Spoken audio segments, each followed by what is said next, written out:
sobre jejum hídrico, quer dizer, aquele jejum com água, né? O que acontece mesmo assim quando a gente vai passando as horas do jejum? A gente vai sem comida, só que tomando água, de preferência só. Mas pode ser também café preto, pode ser algum chá que não tenha nenhum tipo de adoçante, né? Sucos não, sucos já tem um pouquinho de açúcar, então não são interessantes, nem gorduras também. Então vamos passar pelos pontos aqui. Tem um monte de vídeos na internet que falam sobre essas coisas, mas eles são bem picados, vamos dizer assim. Eu reuni aqui pra gente o que a ciência sabe sobre isso mesmo. Então é um basicão, mas é um basicão que, se você quiser aprofundar, é fácil. Google Acadêmico, pesquisas oficiais, é só você entrar, tem toneladas de pesquisas sobre isso. Então dá para aprender bastante, nível técnico mesmo, digamos assim, do que acontece. Mas vamos brincar por enquanto assim com o que a gente tem de leve, para não ficar uma coisa muito técnica, muito pesada, com termos demais, né? Então eu vou pegar aqui da minha colinha. Até 12 horas depois que a gente faz a última refeição, funciona a digestão.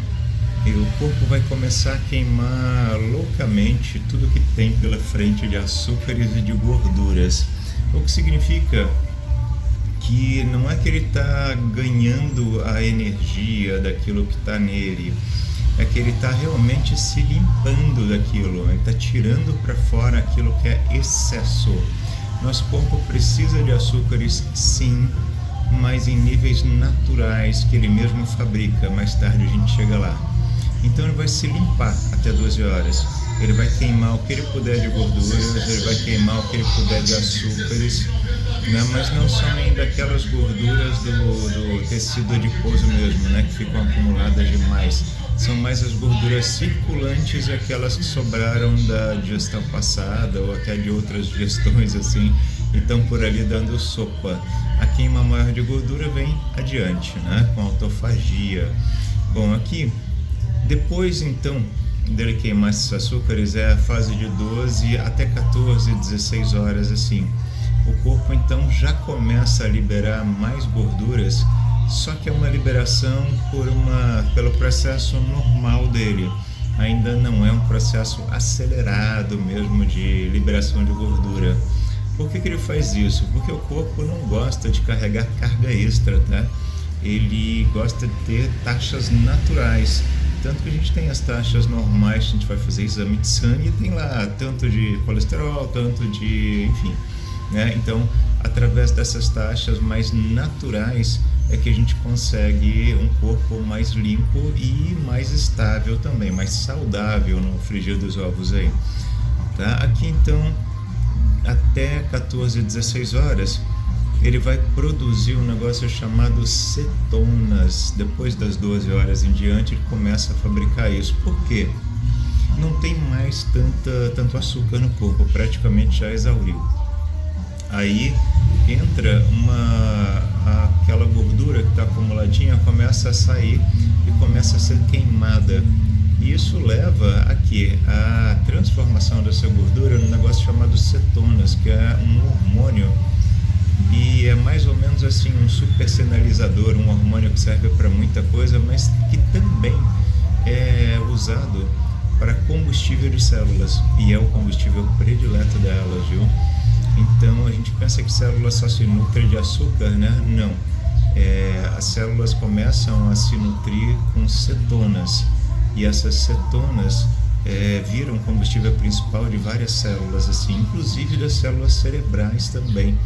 E elas passam a se alimentar também de açúcares cerebrais, que dependem do açúcar, né? Mas é muito menos, é 1/3, 1/4 da necessidade delas. O restante cetonas, é um super combustível, uma energia assim, como injetar gás no carro, assim, sabe? O negócio vai sair turbinado mesmo. Aí começam os benefícios maiores do jejum, né? Tem também um aumento da energia do cérebro, graças a isso. As cetonas estão lá, então ele faz um boom assim nas células cerebrais, né? E aí isso começa a aumentar a energia cerebral também. Isso tudo é ciência, tá tudo registrado. Tem uma redução de inflamações também. a gente tem os índices inflamatórios no corpo, né, que são substâncias que são detectadas e que elas sempre aparecem quando existem inflamações. Então, quanto mais dessas substâncias, mais inflamações. O detalhe é que começaram a ver que com o jejum são menos dessas substâncias, então significa que o corpo está desinflamando, né, chegando ali perto das 14, 16 horas assim. E aqui a fome também começa a sumir, ela chega a ser curiosamente tão diminuída que a gente pensa, nossa, cadê aquela fome? Acho que eu consigo mais um pouquinho nesse jejum, bora esticar isso daí com tranquilidade, eu aguento, né? Porque ela começa a sumir mesmo, e ela some totalmente depois do segundo dia ali na maior parte dos casos, tá? Então não é mais uma urgência. E daqui em diante, desse ponto em diante, é hora daquelas boas caminhadas, exercícios leves, e mais tarde, quando o corpo ganhar mais energia, aí exercícios até mais exigentes, né? Mais esforços mesmo. Agora, das 16 até as 24 horas, mais ou menos, a partir daquela última ingestão, né? É claro que aqui depende também do que se comeu da última vez. Se foi coisas que foram ricas demais em açúcares, carboidratos, etc., a média é mais ou menos essa, 16 a 24 horas nesse período. Se foi mais pobre em carboidratos, gorduras, etc., aí já começa a adiantar as fases, né? Quer dizer, em vez de 16 a 24 horas, a gente teria aqui, tipo, 13 horas até... enfim, ele começa então a adiantar os processos todos. Primeiro tem que exaurir tudo que tem de gorduras e açúcares, né? Assim, circulantes, mais dando sopa. E depois vem mais gorduras, tecido, enfim, quanto mais ele solta, mais benefícios vão tendo, né? Graças a essa pausa no sistema digestório nosso, começa a haver uma faxina, uma reforma interna assim que ele começa a fazer, e ele começa a reparar pequenas coisas. Uma delas é o nosso microbioma intestinal, que está ligado praticamente a tudo do nosso corpo. A gente tem o principal, mais conhecido, que é o eixo intestino-cérebro, né? E aí o que acontece é que a gente tem comunicação de lá para cá e de cá para lá também.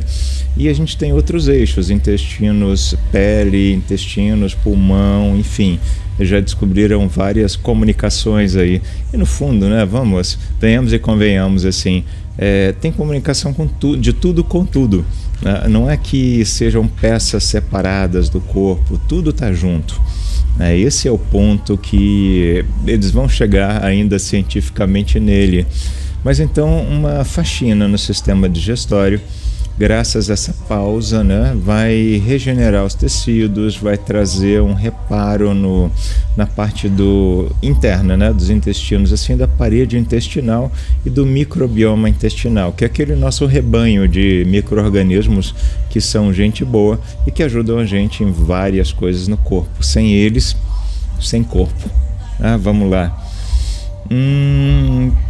Sim, as cetonas, que são aqueles supercombustíveis de hormônios, né, começam a ser produzidos a mais, ainda muito mais, para alimentar células e cérebro, né, e ele começa a usar mais cetonas e menos açúcar. Nesse ponto, ainda mais. É aquela história, né? Ele vai se adaptando, até chegar num ponto que fala, ufa, legal, esse combustível é o meu, bora realizar as coisas com ele. A insulina baixa, que é aquela coisa aquele hormônio, né, que é secretado quando a gente come açúcar.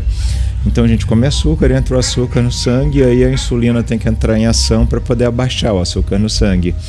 E essa insulina estando baixa agora, porque não tem entrada mais, né, e nenhuma caloria entrando também, porque a gente não está comendo, o que acontece? O corpo começa então a entrar num processo chamado autofagia. Autofagia é uma limpeza daquilo que não serve mais para o corpo. Células danificadas, organelas que estão dando sopa, que já devia ter ido embora ali numa faxina anterior e não foram por falta de energia, de tempo, esses começam a ser captados, quebrados, e mandados para lixeira, entre aspas, assim, que na verdade eles vão ser transformados em matéria-prima limpinha para servir de construção para a gente, né, para outras coisas. Vamos supor assim, você está precisando de uma célula nova, tá? Então, o material para aquela célula nova vai ser o que? O que é desconstruído através da autofagia, quebrado ali. Então ele vai separar gorduras, minerais, parará, e vai disponibilizar isso para o corpo. E o corpo então vai usar para fabricar outras coisas. É uma reciclagem, né? É uma quebra do velho que não serve mais para poder fazer o novo que está precisando fazer. E essa faxina chamada autofagia é a mágica, é a chave aqui de tudo. A partir de agora, ela começa desde as mitocôndrias nossas, ou seja, as usinas de força que a gente tem no corpo, que estão dentro das células, para você ver o tanto que elas são diminutas, tá? E essas mitocôndrias vão sendo refeitas, vamos dizer assim, regeneradas, né, pela autofagia, e aí as células, e aí os tecidos, e aí os órgãos, e daí para frente é uma festa, vamos dizer assim. O corpo vai se renovando.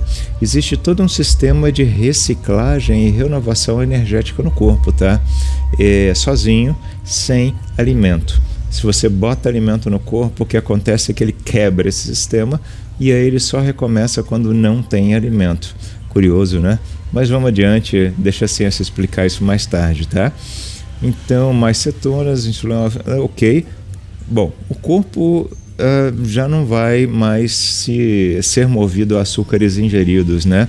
Então, o que acontece é que a gliconeogênese, ou seja, a fabricação de açúcar através de gorduras, começa a ser mais ativada. Que açúcar? Para quê? O nosso cérebro precisa de açúcar nas células dele, mas não é tanto, agora já é bem menos. Então, o que acontece é que existe uma necessidade natural, um nível natural de açúcar no sangue que a gente vai ter que ter, não tem outro jeito. E esse açúcar, ele é provido pela gente, pelo fígado, nessa gliconeogênese, tá? E não pelo alimento, ok? Então, para ter uma ideia, em todo o seu sangue, assim, de um adulto, tem o quê? 4 gramas de açúcar. Se a gente come uma barrinha de chocolate, ali deve ter pelo menos umas 20 e tanto gramas de açúcar. Imagina qual a carga para o organismo, né? Então aqui, com essa gliconeogênese, níveis naturais de açúcar, a gente parte para frente com o corpo num super combustível aí, né? Agora, a tal da insulina, que não pode ficar alta sempre no nosso corpo, por isso que os diabéticos vivem controlando as coisas, né? Não pode tomar insulina demais, mas também não fabrica insulina suficiente, não tem sensibilidade à insulina, um monte de coisas assim, né? Por isso que eles têm que ficar regulando essa insulina para não causar prejuízo no corpo, nem pelo açúcar, nem pela insulina, né? Essa alta de cetonas que o corpo está fabricando agora, desse supercombustível, não é toda utilizada, mas ela também é utilizada de uma forma muito curiosa. Ela precisa fazer um par com algo que está em excesso no corpo, chamado sódio. O sódio do NaCl, do sal de cozinha que a gente tem, o sódio dos nitratos da vida que vem em carnes embutidas, dos compostos adicionados a alimentos industrializados, ultraprocessados, que todos esses corantes, edulcorantes, essas coisas todas, são à base de sódio, né? Praticamente todos, assim. Então, uma carga de sódio muito grande. Nesse momento, entre 16 e 24 horas, o corpo aproveita para se livrar dessa carga excessiva de sódio. Então, através da urina, ele solta o sódio e, para fazer uma junção química, ele acaba excretando também cetonas, né? Então, um dos medidores aí de quantidade de cetona do corpo também é a urina, mas praticamente se mede isso através de aparelhinho mesmo, tirando do sangue. Então, aí a gente vê uma mágica também até 24 horas, assim, que é o sistema metabólico da gente. Aquele sistema que controla a queima de gorduras, de carboidratos, como os açúcares que a gente ingere, né? Tudo isso, quando a gente dá essa pausa, começa a regenerar. Então vai ficando cada vez melhor, né? Ou seja, nas próximas ingestões que a gente faz depois do jejum, e daí para frente, né, esse sistema metabólico já está mais regulado, o que significa que ele vai funcionar de uma forma diferente. Para quem já tem uma gordurinha a mais, para quem tem uma resistência à insulina, que é uma das coisas também que acompanham, é mais ou menos seria assim quase um diabetes, né, ou um diabetes em si, às vezes os dois estão muito juntos assim. Então, para quem tem isso, é uma bênção, porque o sistema começa a se regenerar e daí para frente, quanto mais jejum, mais a pessoa vai ficando melhor nessa parte metabólica. Aqui a gente passa para 24 horas até 30, 36 horas, assim, significa mais de um dia. E aqui a gente está falando de jejum hídrico, tá? Então ele é bem suave, né? Os resultados dele vêm mais tarde um pouco em relação ao jejum a seco. Mas então de 24 a 36 horas aqui, o curioso essa é uma fase de energia super abundante, energia limpa, com cetonas, assim como super combustível entrando para valer mesmo. É uma energia robusta, né? E a mente, por causa disso, a nossa cabeça assim fica mais clara, fica mais limpa. É uma fase curiosa onde os pensamentos começam a dar uma trégua. A fase melhor vem depois das 30 horas, com certeza. Mas nesse momento, né, 24 a 30, 36, começa a ter mais clareza mesmo. Você começa a pensar mais em soluções, começa a pensar mais em saídas, de repente vem alguma resposta, não fica aquela coisa de pensar em problema, vai voltando, tem que fazer isso, o futuro, o passado, não. Está mais no presente, mais com energia, mente mais clara, você está mais focado, né? Uma boa hora também para a maioria das pessoas assim, né? Uma boa hora também para coisas de concentração, de foco. Às vezes não, você olha, parece que você não consegue concentrar na coisa, mas é porque está ajustando energia ainda. Né? Tem corpo que não está preparado para esse supercombustível chamado cetonas. Então, no primeiro jejum, pode não vir, no segundo talvez não, mas daí para frente, quando chega nessa fase, assim, começa a haver um incremento muito grande dessa capacidade de foco e resolução de situações que antes pareciam, sabe, quase intransponíveis, assim. E situações emocionais da mesma forma, tá? Uma ótima fase para isso acontecer. A autofagia fica muito mais acentuada, tá? Que é aquela limpeza geral, quebrando o que não precisava estar lá, já está velho, está disfuncional, né? Então ele quebra isso tudo e libera as pecinhas para novas montagens, e novas montagens estão sendo feitas.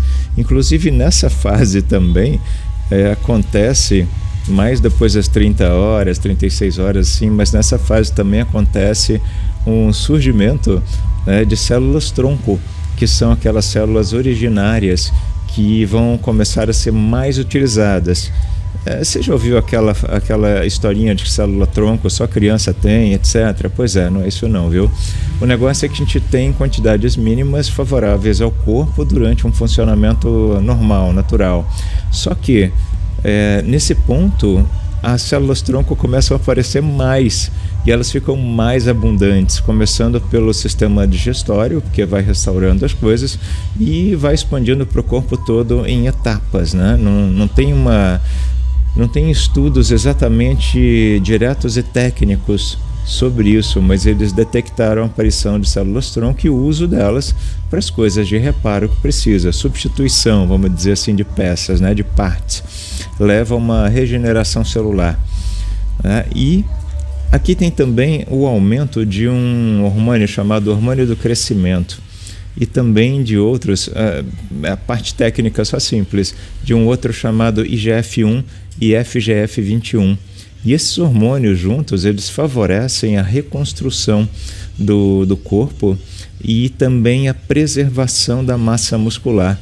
O que significa que aquela historinha que antes o pessoal ficava temendo de o jejum vai pegar o músculo e vai comer o músculo para fabricar energia porque não tem mais açúcar no sangue e não tem mais gordurinhas, então ele vai lá e come o músculo, né?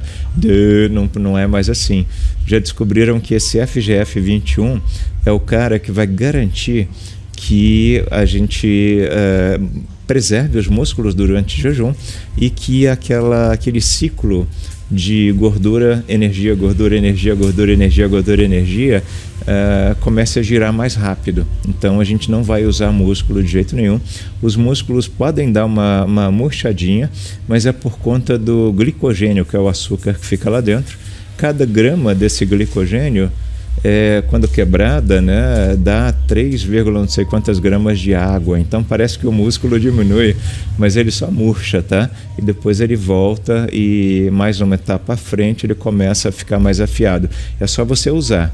Nessa etapa aqui de 24, 30 horas, etc., já pode fazer um exercício mais fortezinho e você vai ver como o seu corpo vai responder, mesmo que você se realimente depois, tá? E quebre jejum, tudo mais, e volte a se alimentar novamente. É aqui também que a fome praticamente desaparece, né? Então, primeiro dia para o segundo, assim, você às vezes até quer sentir fome, você sente falta da fome, né? Tipo, cadê a fome, assim? Cadê ela? Para onde ela foi? Né? Mas ela não foi e talvez ela nunca tivesse estado, né?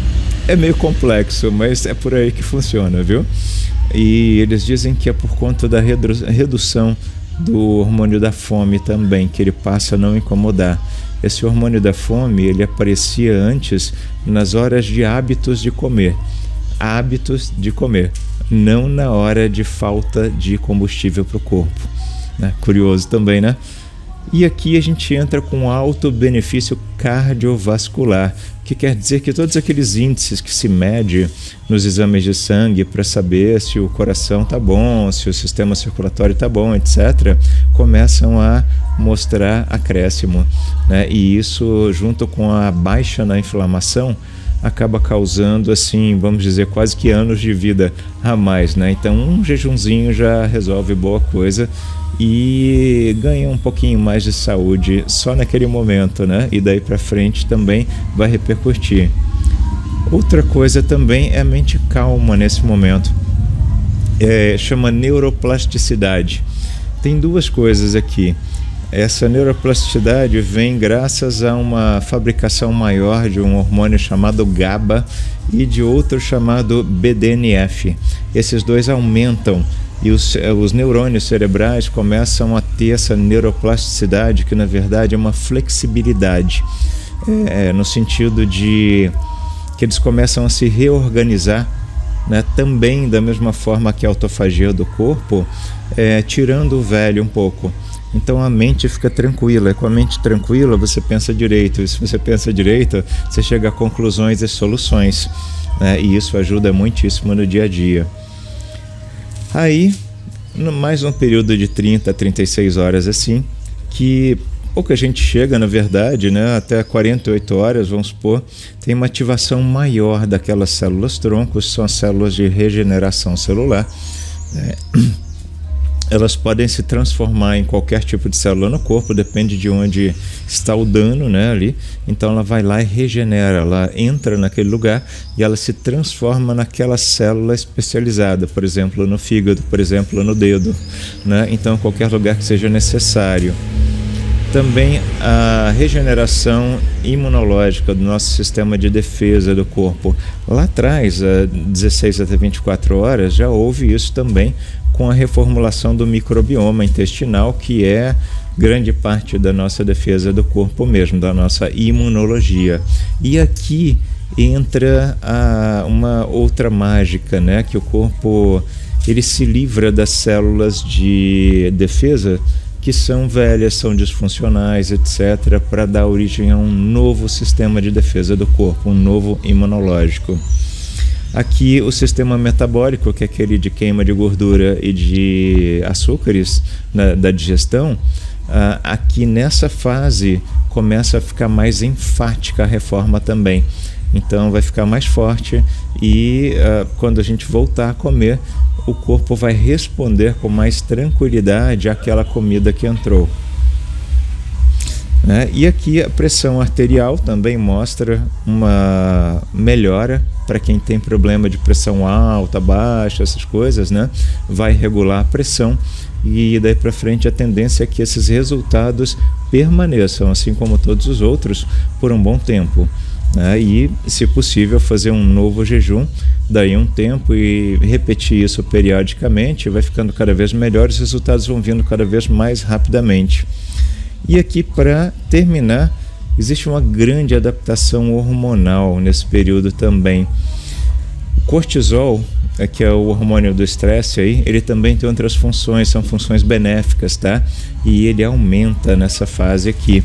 O ritmo circadiano, ou seja, aquela calibração do nosso corpo com o sol e a noite, começa a se equilibrar de novo. Para quem tinha problemas de dormir, sono desequilibrado, etc., esse é o momento onde vai haver um realinhamento do nosso circadiano com o sol e a noite, né? Então são ritmos que a medicina tradicional chinesa já explicava lá atrás, sabe-se lá há quantos anos lá atrás, né?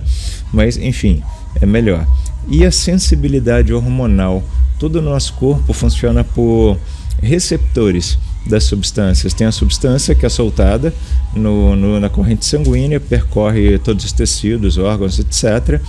E onde ela vai atuar, tem os tais receptores, né? Então, imagina que essa é a substância e o receptor está aqui. A substância vem e encaixa no receptor, na superfície das células, né? E aí é onde existe a atividade. Essa substância pode entrar na célula a partir desse receptor.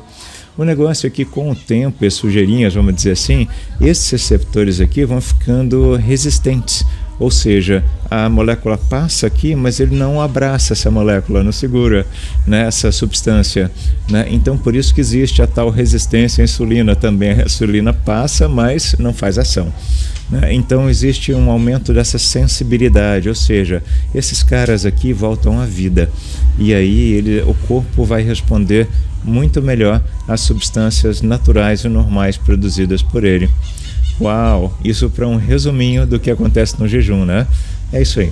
Grande abraço, tudo de bom. Bota as curiosidades aqui que você tem, as dúvidas, perguntas, viu? E eu vou respondendo aí com o tempo no que der. E no mais, vai no Google Academics, lá no Google Acadêmico, né, em português, e busca, porque lá ele resume as pesquisas dos melhores jornais de medicina do mundo. Então, se você quiser, pergunta pelas palavras-chave do que você quer procurar, e ele vai trazer para você aqueles documentos que são estudos, né, desde um monte de anos atrás, aí décadas, até hoje, mais recentes, e aí você vai poder fazer aquele resumão, né, mais específico do que você realmente quer. Tá bom? Grande abraço, tudo de bom, até uma próxima.